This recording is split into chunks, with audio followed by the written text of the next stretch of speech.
And I think too, like there's a lot of people who are super sensitive. Like you Oh, couldn't give them hard advice and they not feel personally attacked. And I think that's most people. I think most people are very knee jerk reaction.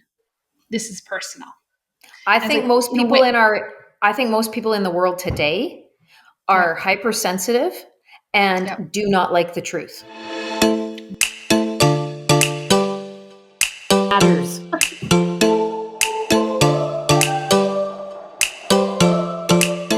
Podcast number 2 feels exciting. We're going to do this episode. We're going to do like an intro of how our relationship, friendship started and evolved and like little uh, who we are and how we're together, I guess. And what makes us yin and yang. Yep. Yep. What balances how we balance each other out. Yep. Okay. So what year was it that you came? What was the first time? What do you know what year? 2021, we started working 2021. together in the same company. I was working in a separate division from you, Right. Okay. So and 2021. you would come down to that division because I was working in head office. And within that, you used to have to come down and bring your month end information down to the head office. And so when you would Right. do that, you'd come in and you'd come in like a whirlwind. And sometimes you had time to visit, and sometimes it was just like blinders on. I'm going to sit in my corner. I got to do what I got to do, and I've got to get out of here. And so there were And times was I still doing month end down? Like I would sit down there to do my month ends at that time? you would come and fix up month end in your way. Right. I don't think you Yeah. weren't sitting there to do them. You were only like you would walk Corrections. into the boss's office and you Yep. would and but then sometimes you would come out and you'd have to do some fixes and then you would take it back in Right. and then you'd just bugger off. Gotcha. Yeah. Yeah. Okay. Yeah. Because there was a time when I like to call it hijacking desks. I would hijack a desk to actually, there was a period where I would actually do my whole month end down there. And then I slowly got to a point where I did my month end in my space. But again, I would hijack the office, like you said, just for a really quick turnaround of any corrections I needed to do. So Yeah. yeah, okay. Yeah, I Yeah. And remember there that. were I some even times when it remember, was like, we got the chatty Kelsey, and there were other times when we got the down to business, don't have time for anything. I'm here and now I'm leaving. Bye, Kelsey, yep. which And you know both what's sides funny of is, you yep. are easy enough to deal with. And that is how I got to be intrigued by who you are and what you did and all the parts of your job at that point is really all I knew you by. And then from there, we did a few parties together, like girl parties, where we would get Yep. together at some of those of our mutual acquaintances' places, and we would hang Yep. out a little bit there. And then it ended up that I came and worked in the same division as you. Yep. And really, that's where our friendship really started to take a good hold. Yes. I think it was like, I think there was many layers. One, we were more proximal, so like always in the Yeah. same space together. Yeah. I think Well, when I was two, in town. yeah. Two, you got a puppy that allowed us to Yes. become co-dog walkers together. We took Yeah. up dog walking together, and that was Sometimes he really was fun. the office puppy. Mascot, yeah, yeah, Yep. yeah. Yep. Um, and it worked out really easily because I think it helped. Not only did we work together, we lived close to each other, Yes. Yeah. So we could and meet halfway point, very which was quickly, very easily. like a 15-minute walk for maybe not even for both of us. Not even. I feel like it Yeah. was maybe between 5 and 10 to meet Okay. with you. Yep. Yep. Yeah, And then we would go for 1 to 3 hours at a time. yeah. And we'd be There were walking and times. talking Yeah. and we would work through whatever was on our hearts and on our minds at the time. Yes. A lot of And it you know, really evolved around our office environment at that point and our I think work. it started out that way, but I Mhm. think it evolved very quickly into more personal things. At least on my side, I feel like um, so 2021. But so what year did you come to 20 manufacturing though? 22. 22. Mhm. So yeah, like that was the right before the beginning of my personal exploration. Journey. Yeah, Yeah, exactly. Yep. I think Yep. those, not only did the walks with you, like I did a lot of walks with you, Hmm. but walking with you actually like opened a can of worms where I like, it's like I leaned into walking as a therapy. Yeah. Like that was going for a walk with the dog in that beautiful little naturescape. That Hmm. was that was like it just, it was my season. That was my season of walking, and I is how I would put it. Well, and it was a time in our like season of the year for where we live, which made it, pretty easy to walk so much as well. Hmm. Because, but I Hmm. know that you would go out rain or shine, Oh yeah, like plus I 30 or was, minus 30. You did it yeah. all. Yeah. Well, I had a husky, and like you don't not Mm. walk a husky, No, so no, you can't. that No. was twice a day, a minimum 2 to 5 kilometers, and like I even think back to that. I was just lucky he was old, because, but it was yeah, I was, I probably had like, I didn't track it, but I there was probably at least one full year where I didn't miss a day. Wow. I went out every single day. Like Robert still doesn't believe me, but I swear that I didn't miss. And I think the only reason I did miss is because we were like on a vacation somewhere, like we just weren't home. There was some reason why there was no possible way. But yeah, like I Yeah. really got into a momentum. But it was a Yeah. good, like, I think we laid a foundation there for a friendship. Yeah, I agree. And I think that friendship was built based on the pace of our steps that we did and the number of steps that we did. Because Mm-hmm. some days it was like yeah, we're just going to do a quick little loop and that's what Mm-hmm. we needed. And there were other days when it was like, holy smokes, we both got to get home. Do you remember the day we Mm-hmm. walked in the pouring rain? Oh my gosh, I have a photo somewhere. It was hilarious Yeah. and so much fun. Honestly, Yeah. it was so much fun. Yeah. Yeah. Yeah, I liked that. Uh-huh. That was a good one. So from there, we have grown into who we are. And I think grown is a really good word for where we're at because I don't think it was just a grown into um, a friendship. It was grown into ourselves. We, I think for me, anyways, for me, it was a benefit to hear your perspectives, and I absorb them and use what I can, and and I think we both have a respect for each other that we know that if it works, it works, and if it doesn't, it doesn't, and neither one of us take it personally either direction because Yeah, not everything works for each person. That doesn't mean you can't be friends and you can't 100%. get along and you can't evolve and grow and still remain tight and appreciative of the other person on the other side. So for me, I would like to say you have been a wonderful part of the journey over the last 4 years and have been an influential part in where I'm at today. So thank you.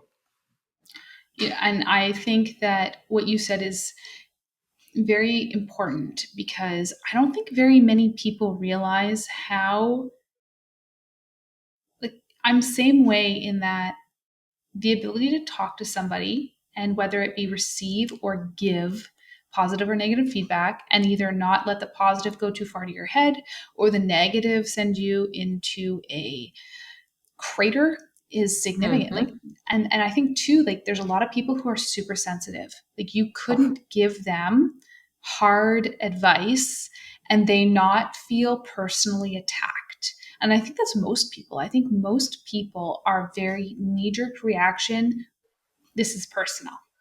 I And it's think like, most in a people way, in our I think most people in the world today are yeah, hypersensitive yeah, and do not like the truth.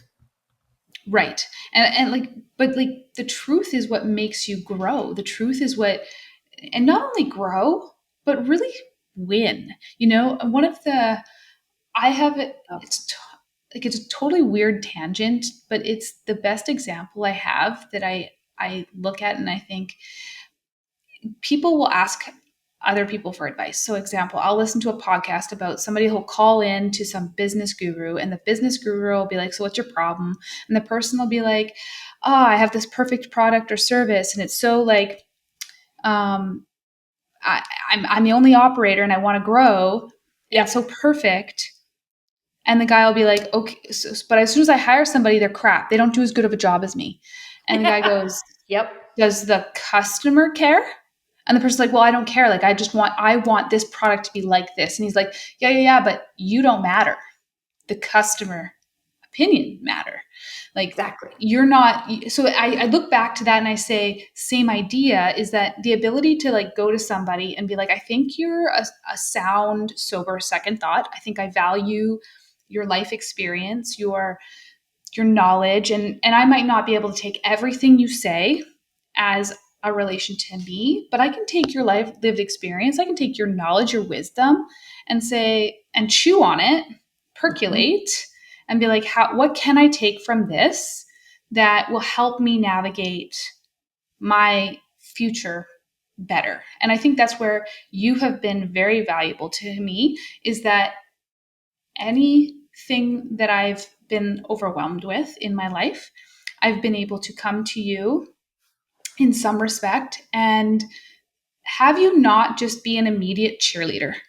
I think this is another thing that friends, whether you can't give hard advice or your friend just wants to rah rah you, sometimes you don't need a cheerleader. Sometimes you need someone that says, whoa, maybe not. And I think knowing when to cheerlead versus when to um, be about like a timeout, coach time. We need to take a I breath. agree. I agree. And I think That that's a that's positive. nuanced. I think it's a positive point too that we should make is, there's significant number of years between us, right? Like Yeah, I'm in my yeah, 50s, you are not. yeah. I know that um, I don't look at you as A daughter like per se. I look at you as an equal, even though the age Yeah, difference is there. I don't yeah, look at it from a negative perspective because I actually look at it from a really positive perspective for me because of exactly where you're going with this. Like sometimes you're my cheerleader and sometimes you're like the, whoa, hey, maybe you need to yeah, hear this right now. And yeah, it doesn't matter that the age difference is there, but yet sometimes the age difference is there and it becomes an even more beneficial part of what has solidified, I believe, our relationship. yeah. I would agree with that. I think that I also like on the one hand, I don't see an age gap. Like I don't see that. No, yeah, I see, but I think one of the things I do really well, personal to my horn, is I see most people as peers or equals. Like I want to treat people like what their optimal is in wherever they're optimal. And that doesn't matter if they're 6 and it's my niece, right, like I have to like right. obviously cater a little bit to what a 6-year old has capacity for, but at the same time, like I want to treat them like little, in some ways, little adults who I want to guide into different decision making. And whether that person is 6 or 15, 23, 33, 55, I want to meet you where you're at. I want to use the Yes. language you're using. And I want to, I want to be wherever I am very presently with that person in the best way that we can be together. Yeah, I agree. So, And yeah, I think that in regards to the um, relationship, and it doesn't matter the age, I think that mhm. that's part of just what there's a kinship between us for some Yep, reason. We yep, have, and we'll probably elaborate on this at some point during this conversation, but we have a lot of similarities that bring us to a point where we believe we have ways of thinking that are similar, which is a really positive thing, I think. Like minded people make it much easier to have conversations, but yet we also have our own different points of view on certain things that challenges me to think about it from a different angle, from a different perspective. And I think both of us are open minded enough to be able to, no matter what side of the coin we sit on, willing to open up our thoughts and our beliefs so that we can at least understand it from each other's point of view. May totally. not agree with it Yep, all, but at least yep. we are respectful to understand it. I think that's key, right? Like I think that um, Well, and you know what? I think this world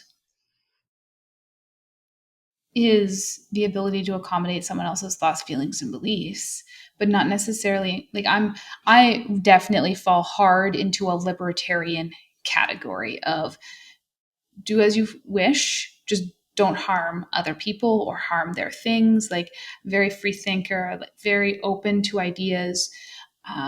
As long as you're not encroaching on someone else's space or someone else's thing, Personal safety. safety, whatever that may be, like go for it. Go do what you want to do. Yeah. I so that's where I can very easily, and I actually find it really interesting to hear other people's points of view, to observe and watch people, and kind of go like, that's that's wild in my mind, but at the same time be open to what does it mean? Like I'm always looking at things being with interest and being like, do I like that? Do I not like that? Do I take that? Do I discard it? Um, Yeah. and just Agreed. continually moving through that. Yeah. Yeah, agreed. Yeah. I think that's a key point, because if you don't have the ability to see somebody else's point of view, then how do you know that what your point of view is based on actual full facts? Like, I just raising my kids, I always made them have to listen to both sides. Like, Yeah. it was never just one sided. It was, okay, well, let's listen to both sides. What do you think about this? Well, what if You know this would what? have happened? There is like I firmly believe that there's always three sides to a story: yours, mine, and the truth. I don't Yes. think that I don't think that my side is like I have my truth. I have my belief of what happened or what the notion Hmm. is of, or the idea, and you have yours, and there's going to be a third side, which is an ultimate truth, which could be a little bit of both. It could actually be yours, it could actually be mine. There's so much, I think this is where the world gets icky, is we have an entire world that likes to make rules and black and white lines and say that this is the way, and I don't think the world is like that. I don't think the world is fucking gray. it's a gray Absolutely. it's a great place out there, and so much of it is just simply how you perceive and you absorb information. And back to the whole, to circle back to the truth, is I think a lot of people are willing to just believe wholeheartedly that they're, I don't even think people can know how close-minded they are. They're just so anchored in the idea that they are right or that the information they have is valid. Like the whole Yeah. idea of a first principle thinking, where in areas where there's no science, like you can't actually prove something, people become almost evangelists with their opinion about things that there's no way to prove right or wrong, yes or right, black or white. Like it's, You and believe then me because it makes sense, is really the basis of that to them, yeah, right? But right, yeah. there's other people that won't believe that kind of thing because it's not true, or there's no facts to base it on. So, You know, I had a recent thing that I came across that I really liked, and it's the hardest thing about self-awareness is that you are both the tape measure and what is being measured. So if yeah, like it like nails it on the head, right? Like if you are the tape measure measuring how good am I at X, but so the tape measure, therefore, let's say it's out of scale and you don't actually know what good looks like, then when you go to measure yourself against X, you could be falsely getting results that the next guy over is like, what is going on with that person? Like, yeah, yeah, clearly they are a little bit offside. But yeah. that is a great example of, Well, and the way it was said is perfect. everybody's version of right, wrong, um, how things should be, are based on the history they grew up with and the experiences they went through. So my version of right and wrong is different than your version of right and wrong, is different than, the billion other people in the world's version of right and wrong. Something that I came across, something that I lived through, and I believe about that is when Robert's parents have had some seriously bad health issues, and you go into the hospital and you're working through, and even my stepdad, when he was going through his cancer, you're in the hospital and you got these doctors and nurses and they're coming around and they're helping you. This is what really nailed this on the head for me, is one doctor would come in and say XYZ. And the next doctor would say Yeah. ABC. And the next nurse would say DEF. And what and everybody would get mad. And I understand it, because in that situation, you're very emotional. You're dealing with Yeah. family in very risky situations, and you just want the best possible care. And so I completely understand, like, the heightened emotions remove logic from the Yep. equation. And the higher the emotion, the more logic is removed.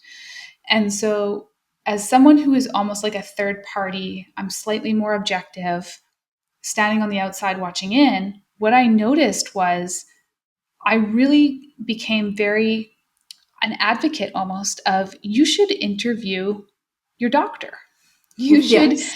you should have a doctor that you so there's kind of many ways to Yeah. look at this. One, your doctor is 100% biased towards the way they grew up, their beliefs, if they have a religion, what school did they go to, who are they trained by, what's their residency, what are their natural inclinations towards servicing in the medical industry. Like, there are so many factors that groom the human being who's now going to give you a diagnosis. Like, you could be working with a doctor who is a cancer specialist, but like, you're trying to have a baby and you need an obstetrician. Like even Yeah. just what they study is a really broad, high level way to look at it. But then you take in all these other factors, and it's like, depending on what school they went to and who taught them and how they were raised and what their beliefs were and how they feel about pills versus getting exercise for mood enhancement or weight loss.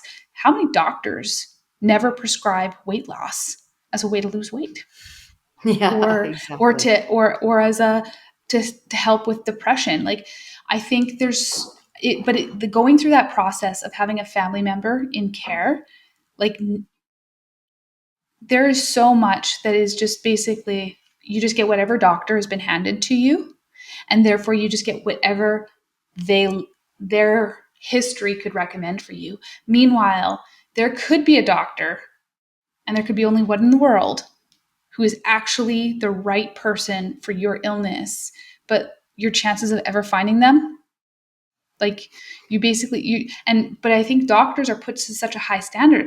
You expect that you're going to, and I think part of this is, like, I think the public has a belief that doctors are, like, all knowing, that we've got science nailed down, that we Yeah. know how to solve a lot of problems, and there's actually just so much unknown. But that's a great example of, you you're kind of at the mercy of the person, whoever happens to be there at the time. Yeah. And I think to circle back, I think where we're at is that what we are trying to accomplish is just a friendly conversation. And Mm-hmm. sometimes we're going to agree and sometimes we aren't. But that doesn't Mm-hmm. mean we're walking away and we're not friends at the end. Because I think, from my perspective, as this whole conversation has even evolved, I think that's what I take away from it the most, is that you and I don't agree on everything, but our friendship withstands that, which today's world isn't the norm. If you don't agree with me, I can't be your friend, is today's outlook, is my belief. I think And I do think you're right, simply because I think it's gotten worse since COVID. I think COVID created, like, the huge made it so it's divisions. true. 100%. Yeah, Yeah. and it made it Yeah. okay. Yeah. You know, Yeah. So where you and I are at is similar outlooks on life, similar philosophies on what we believe is right and wrong, and just a genuine appreciation for each other's opinions and perspectives and outlooks. And that's why we wanted to do this podcast, is my belief. yeah, I wanted to. I like what we talk about. I think we have a huge range of conversation matters: health, wellness, and a lot of it's philosophical. A lot of it is right and wrong and etiquette, a lifestyle. And I think it's interesting. I enjoy doing it. Mm-hmm. And I enjoy the idea of these conversations, creating more conversations. I Well, enjoy because every talking to time we you. talk, we come up with another topic. 100%. Yeah. Like we are And all like, yeah. So even today, like I'll take us back to pre-recording and us walking through me more primarily than anything, just getting me on point with all the things you have set us up with so that we can go through this. It's like you're the guru here. But yet there's things that you'll say to me is that no, you know more about this than I do. And it's never mhm, anything that's egotistical or over the top. It's just we appreciate each other's strengths yeah, and totally. don't spotlight the weaknesses. I think we are two people who are of the belief system that if your crown was crooked, I wouldn't say a word, I'd just come straighten it. And I Yep. believe you'd do the exact same thing for me. And Yep. that is why I think we work. Yep.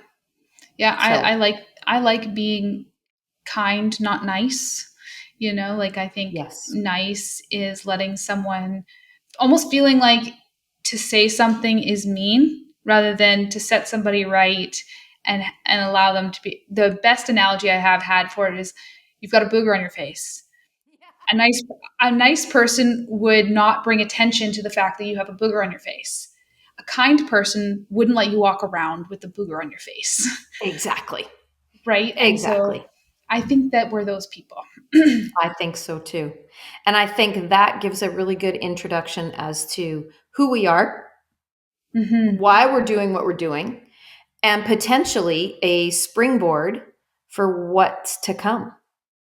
Yeah, 100%. I think you and I are brimming with ideas, and the more we've talked about making our fun conversations, their philosophical conversations, a podcast, I feel like the more the volcanoes have erupted.